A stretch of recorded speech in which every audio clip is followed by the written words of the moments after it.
This video is sponsored by Ram Ram Group of Companies, co-sponsored by Nature House and भैया G silver coated इलायची। दोस्तों, बड़े ख्वाब देखे थे केशव प्रसाद मौर्य ने। कम से कम इस बात की उम्मीद थी कि जो वफादारी उन्होंने मोदी शाह के प्रति दिखाई है, इसके एवज में कहीं ना कहीं उनको दिल्ली में कोई बड़ा पद मिल जाएगा। बड़ा पद का मतलब राष्ट्रीय अध्यक्ष का पद मिल सकता है। गोदी मीडिया ने भी बताया था कि केशव प्रसाद मौर्य के नाम का जिक्र किसी और ने नहीं, योगी आदित्यनाथ ने किया है। यानी भारतीय जनता पार्टी में किसी भी तरह की कोई बगावत, दरार, लड़ाई, विवाद कुछ नहीं है।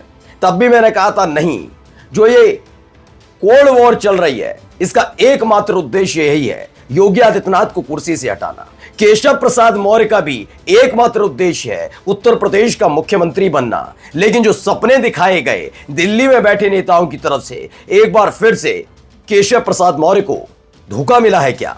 मैं वजह इसलिए कह रहा हूं क्योंकि उनको पूरी उम्मीद थी कि जल्द ही चर्चाओं में उनका नाम होगा। केशव प्रसाद मौर्य उत्तर प्रदेश से उठकर दिल्ली में जाएंगे, भारतीय जनता पार्टी के राष्ट्रीय अध्यक्ष बनेंगे। लेकिन सब किए कराए पर पानी फिर गया है। दो गुट पहले से सक्रिय हैं, एक आरएसएस, एक मोदी शाह का। आरएसएस से तो उम्मीद केशव प्रसाद मौर्य को कभी थी ही नहीं, लेकिन जो उम्मीद मोदी शाह से थी वो भी धुल गई। और आखिरकार अखिलेश यादव का वो बयान चरितार्थ होता हुआ नजर आया कि ये किसी के सगे नहीं होते।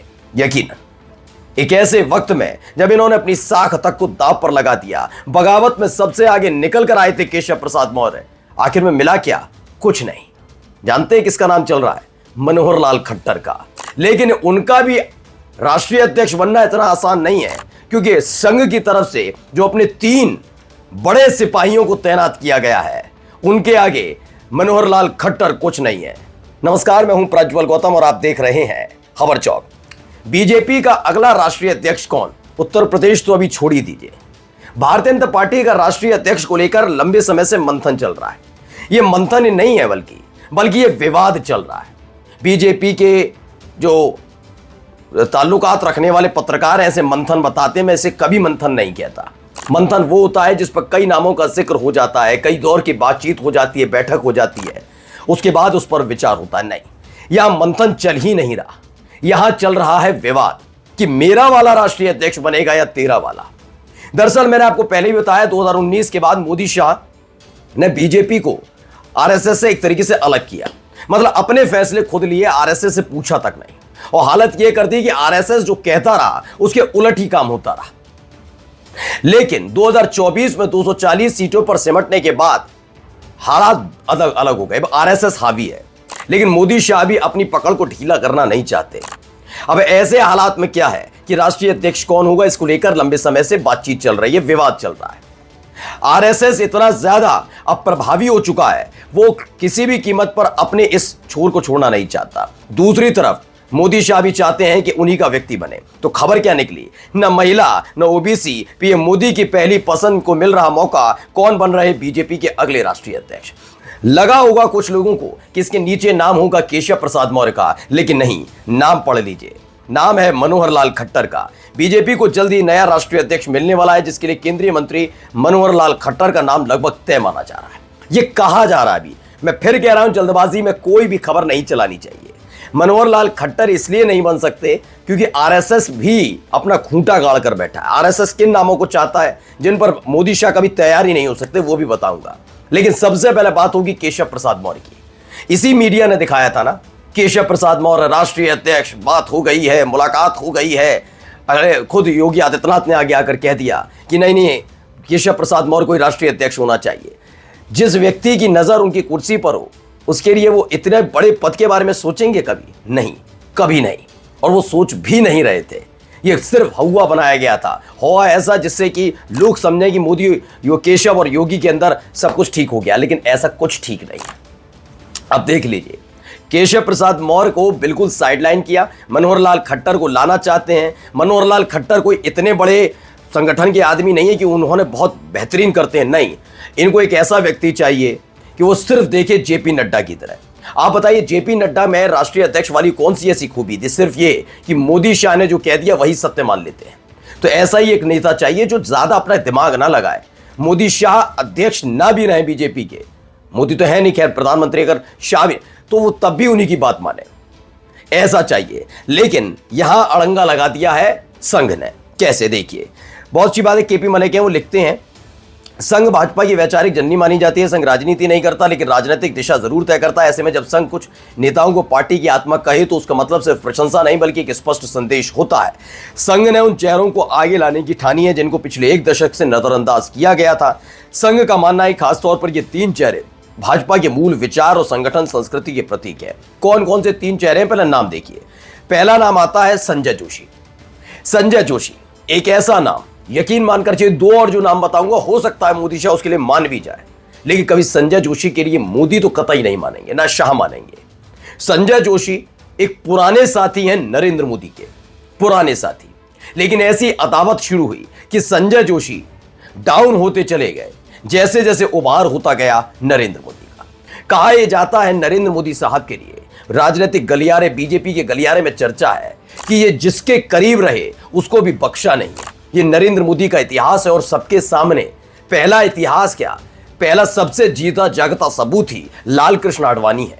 आपको पता ही होगा, गुजरात में जब गोधरा कांड हुआ था उसके फौरन बाद अटल बिहारी वाजपेयी ने मन मना लिया था कि कैसे भी करके नरेंद्र मोदी को मुख्यमंत्री के पद से हटाया जाएगा। दिल्ली गुजरात पहुंचे भी थे, प्रेस कॉन्फ्रेंस हो भी रही थी, लेकिन कहा जाता है इन वक्त पर लाल कृष्ण आडवाणी अड़ गए थे कि ये बिल्कुल मत करिएगा। उन्होंने खुल्लम खुल्ला नरेंद्र मोदी का साथ दिया था, जिसके बाद बहुत भारी मन से अटल बिहारी वाजपेयी मिसमिसा के सिर्फ इतना कह पाए कि राजधर्म का पालन करिए, सिर्फ राजधर्म का पालन करने वाली नसीहत देकर लौट आए। वरना उसी वक्त नरेंद्र मोदी को हटाने की पहल न केवल हुई थी बल्कि तैयारी हो गई थी। लेकिन लाल कृष्ण आडवाणी ने अपना वीटो पावर लगाया और नरेंद्र मोदी गुजरात के मुख्यमंत्री रहे, यह हर कोई जानता है। लेकिन जब बात 2014 में प्रधानमंत्री बनने की बारी आई तो न केवल उस पर लाल कृष्ण आडवाणी पर भारी पड़े नरेंद्र मोदी, बल्कि उन्होंने कभी आडवाणी को मनाने की कोशिश भी नहीं की। और उसके बाद आडवाणी कितने प्रासंगिक रह गए राजनीति में, यह हर कोई जानता है। मैं ये नहीं कहता कि हो सकता है एक वक्त में आपके प्रतिद्वंदी हो जाए, लेकिन एक वक्त में सोचना चाहिए कि इतने बड़े फलक पर पहुंचने से पहले उन्होंने ही आपका साथ दिया था, वरना आपकी राजनीति शुरू होने से पहले खत्म हो जाती। आप प्रधानमंत्री बनने के बाद उनका समर्थन कर सकते थे, उनको सहयोग कर सकते थे, मदद दे सकते थे, उनका भी आप सम्मान कर सकते थे, लेकिन नहीं, वो एक बंद कमरे में एक विचार रह गए। विचार सिर्फ लाल कृष्ण आडवाणी वहीं तक सीमित है। चलिए, इसीलिए संजय जोशी के लिए कहा जाता संगठन के मजबूत स्तंभ माने जाते हैं। जमीनी कार्यकर्ताओं में जबरदस्त पकड़ है। नरेंद्र मोदी के उभार के बाद हाशिए पर चले गए बहुत सारी चीजें। नितिन गडकरी वही गुट के हैं जिस गुट में ने लाल कृष्ण आडवाणी के लिए पैरवी की थी। नितिन गडकरी, राजनाथ सिंह, सुषमा स्वराज, ये वो नेता है, वसुंधरा राजे सिंधिया, शिवराज सिंह चौहान, ये सब चाहते थे लाल कृष्ण आडवाणी एक बार और प्रधानमंत्री पद के दावेदार बने। इसीलिए जब से 2014 में मोदी शाह सत्ता में आए उसके बाद से आपने लगातार देखा इन नेताओं का ज्यादा वजूद नहीं रहा। उन नेताओं को हमेशा तवज्जो मिली जो मोदी शाह करते रहे।